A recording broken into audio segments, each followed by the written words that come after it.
Hello, this is the weekly water outlook for the Southeast U.S. for August 11th, 2013.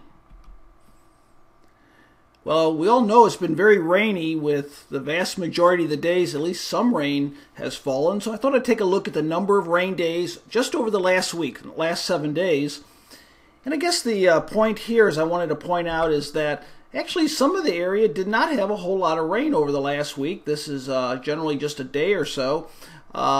So that's been somewhat of an improvement, but we still see many areas quite a bit of rain. The green is 4 or 5 days out of the last 7, and if we look up further up into the Midwest, a lot of rain up in this area here. I'll be talking about that just briefly.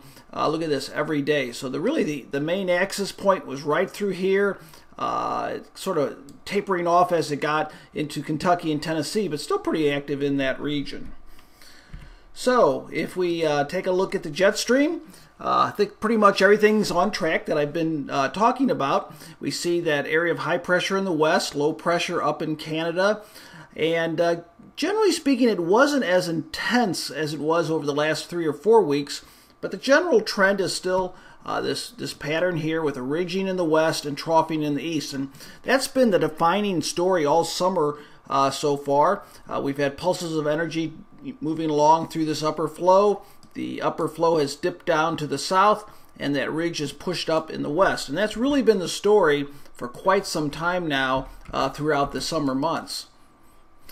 So as far as tropics go, very quiet. You can see there's very little activity. Look at this here. Just very, very quiet out here. There are a couple little waves, look like they might be pushing off the African continent, but still very quiet at this time, both in the Atlantic and the Caribbean.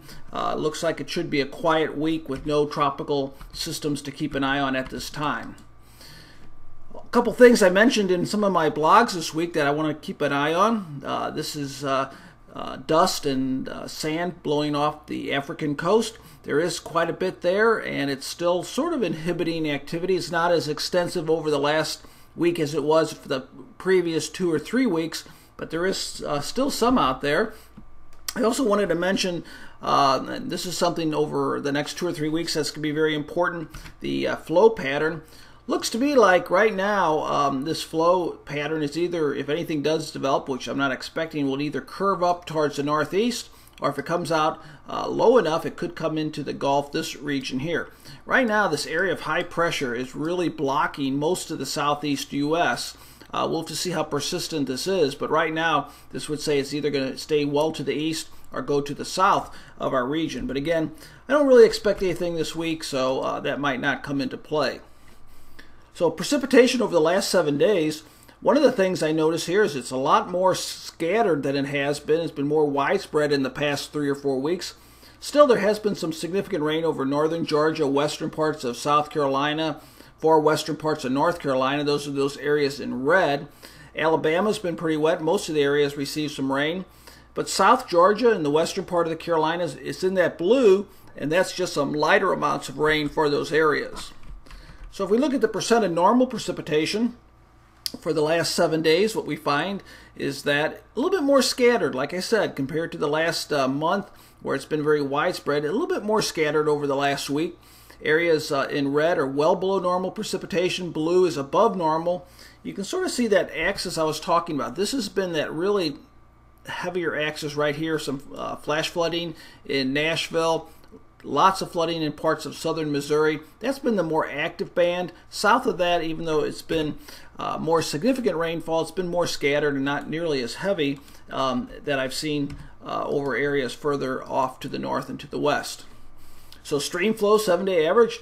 Still want to point out that it is high over northern parts of Alabama, northern parts of Georgia, western parts of the Carolinas. It's gotten back more into the normal range over the middle parts of those states, and along the coast, also in the middle range, or the normal range, which is that green. Nothing to report as far as update from the U.S. Drought Monitor. It looks like no chance of getting back into drought into the foreseeable future.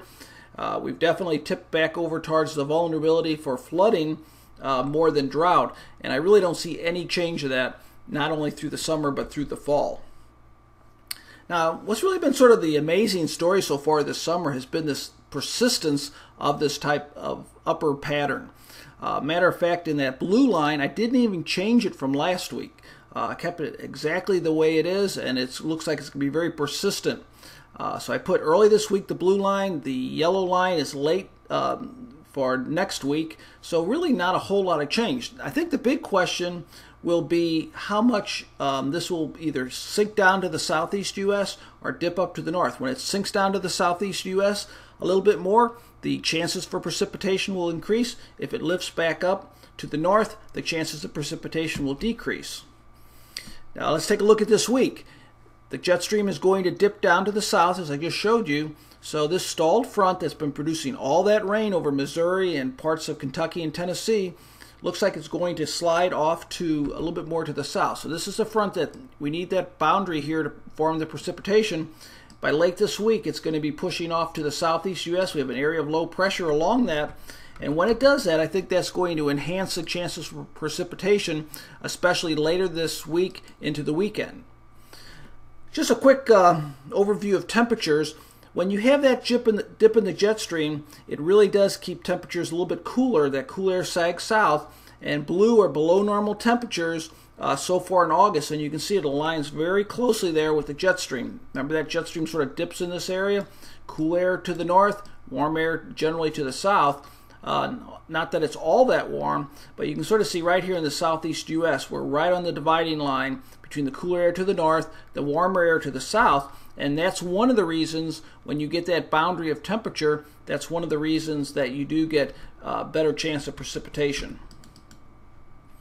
Taking a look a little bit further out the jet stream, this is a 6 to 10 day, and I just wanted to point out that blue means blue dashed line means heights or pressure will be less than normal for this time of year, and that's saying that vulnerability for the trough dipping down over the southeast U.S. looks like it's going to remain right out through 10 days into the middle part of the month, and that does mean probably that is going to be a continued enhancement of precipitation. So looking a little bit closer in for the next 7 days, same old story, wet. It does look like it's going to switch quite a bit from this past week, and it's going to switch now over to along the coast. Now, what we're going to have to watch here is it's really based on where that front lines up, and if we get an area of low pressure moving along that front. If that area of low pressure moves up towards the northeast along the coast as forecast, this is where the placement of the precipitation will be. I think there's that possibility, though, that if it's just a little bit further west, that'll bring it more into the central parts of the southeast U.S. So we'll keep an eye on that. But right now, it does look like it's going to be a little bit more in the central and the eastern parts of the southeast U.S., a little bit different than we've seen over the last week. Now, I'm always on the sort of looking out to see if I see a major change in this wet pattern over the southeast U.S., especially with tropical activity really beginning to ramp up in the next 3 or 4 weeks. Right now, these are climate models. Week 3 is on top, week 4 is on the bottom. Green means above normal precipitation. And look at this, week 3 and 4. It looks like both these weeks, looks like above normal precipitation are being forecast by these models. And that looks like right through the end of August into early September. And I want to reiterate, that does mean that we're going to have that potential for flood risk should a tropical system move inland. As far as soil moisture changes, pretty much this week it looks like continuing to saturate soils or keeping them saturated. It looks like any areas that have had some improvement over the last week or so will probably continue to increase that soil moisture this week. So the takeaway points, flip-flop week, and what I mean by that is the central and eastern parts of the southeast U.S. had been relatively dry this week. Looks like it'll flip-flop and those areas will be wet heading into the next week. Looks like precipitation will be scattered around the area early this week, but then more widespread later this week into the weekend. It looks like it will be a persistent pattern and this continued vulnerability right through the month of August, and it looks like into September as well. I really don't see much signs of any change of this well above normal precipitation through the month of August and maybe even into September. Thanks for listening to this week's briefing. We'll be issuing information throughout the week, including the long-range outlook on Thursday. Be talking to you again next Sunday.